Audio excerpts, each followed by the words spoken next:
The sun had finally broken through the clouds on August 30th, 2021, a day after Hurricane Ida had swept through St. Tammany Parish, Louisiana.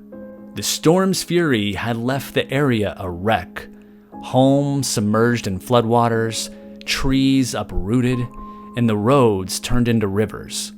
But now, with the storm's passing, Timothy Satterlee Sr. and his wife felt a brief moment of calm, a respite from the chaos that had surrounded them.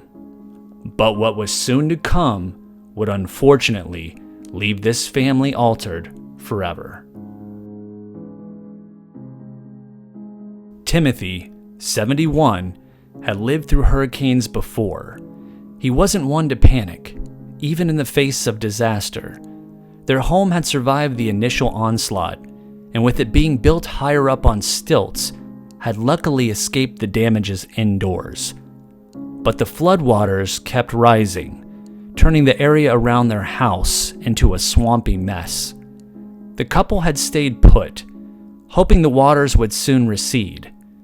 Timothy decided to step outside to check on something in the shed and test the water levels around, while his wife stayed inside. Then she heard it, a violent splashing outside. Alarmed, she rushed to the door. What she saw next would haunt her for the rest of her life.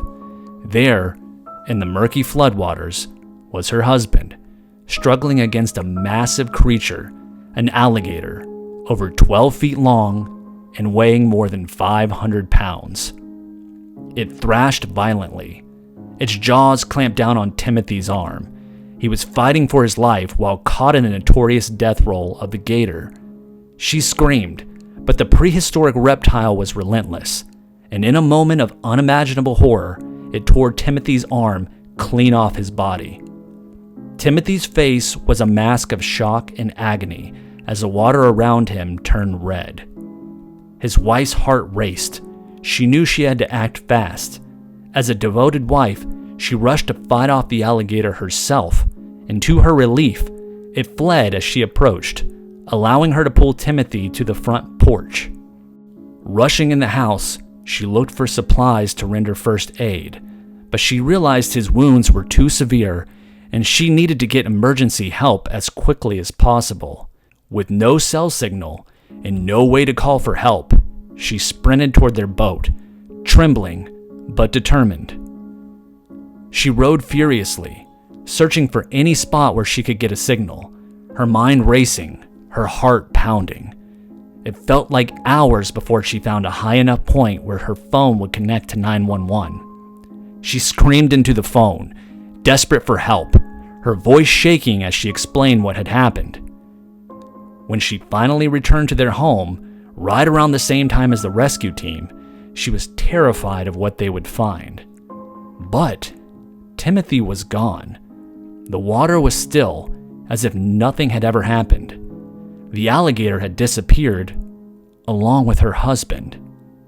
Frantic, she searched the water, calling his name, but there was no trace of him. She knew the odds were slim, but hope kept her looking. They combed the flooded area, day after day, but there was no sign of Timothy or the creature that had taken him. It wasn't until 2 weeks later that the St. Tammany Parish Sheriff's deputies found the alligator. It was lurking near the Satterlee home, massive and calm, a predator that seemed to have made the floodwaters its hunting ground. They captured and killed the animal, and when they opened it up, the grim truth was revealed. Inside the alligator's stomach, they found human remains. As luck would have it, out of the 2 million alligators in Louisiana, it was the first alligator that they caught. After comparing the DNA collected from the body parts to that of Timothy Satterlee's son and his dental records, the coroner, Dr. Charles Preston, confirmed what everyone had feared. The remains were those of Timothy Satterlee Sr. His body, ravaged by the attack and lost to the floodwaters, had been consumed by the beast that had claimed his life. Dr. Preston would later rule that the death was an accident, a tragic, freak occurrence brought on by the storm and the unforgiving wildlife that prowled the flooded region.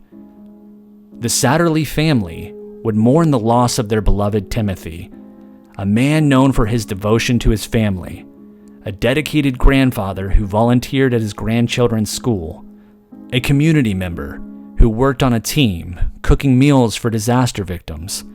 The town of St. Tammany Parish was left to grapple with the haunting reality that in the wake of Hurricane Ida's destruction, nature had claimed yet another victim in the most brutal way imaginable. In the aftermath, a reminder that even after the winds and rains subside, the dangers of the bayou are never really over when there are monsters lurking beneath the surface in dark waters.